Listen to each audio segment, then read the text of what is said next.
Breaking news చూస్తున్నాం. తమిళనాడు విరుద్నగర్ లోని బాణాసంచా తయారీ కేంద్రంలో భారీ పేలుడు సంభవించింది. ఈ ఘటనలో 10 మంది మృతి చెందారు. మరో 4 పరిస్థితి విషమంగా ఉంది. మృతుల్లో 5 మహిళలు ఉన్నారు. గాయపడిన వారిని శివకాశి ప్రభుత్వ ఆసుపత్రికి తరలించారు. ప్రమాద సమయంలో బాణాసంచా ఫ్యాక్టరీలో 200 మంది కార్మికులు ఉన్నట్టుగా తెలుస్తోంది. క్షతగాత్రులను శివకాశి ప్రభుత్వ ఆసుపత్రికి తరలిస్తున్నారు. మొత్తం ప్రాంతమంతా కూడా హాహాకారాలతో నిండి ఉంది. తమిళనాడు విరుద్నగర్ లోని బాణాసంచా తయారీ కేంద్రంలో భారీ పేలుడుకి సంబంధించినటువంటి విజువల్స్ మనం చూస్తున్నాము. మొత్తం ఆ ధాటికి అక్కడ ఉన్నటువంటి ప్రహరీ గోడ మొత్తం తునాతునకలైపోయింది.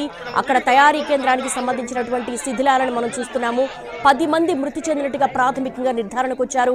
మరో 4 పరిస్థితి విషమంగా ఉన్నట్టుగా తెలుస్తోంది. మృతుల్లో 5 మహిళలు ఉన్నారు.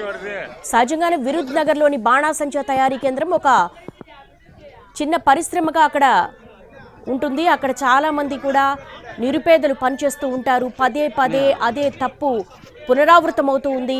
బాణాసంచా తయారీ కేంద్రంలో ఎలాంటి ప్రామాణికాలు పాటించని కారణంగా ప్రతి ఏటా కూడా మృతుల సంఖ్య పెరుగుతూనే ఉంటుంది. 10 మంది మృతి చెందారు. మరో 4 పరిస్థితి విషమంగా ఉంది. మృతుల్లో 5 మహిళలు ఉన్నట్టుగా తెలుస్తోంది.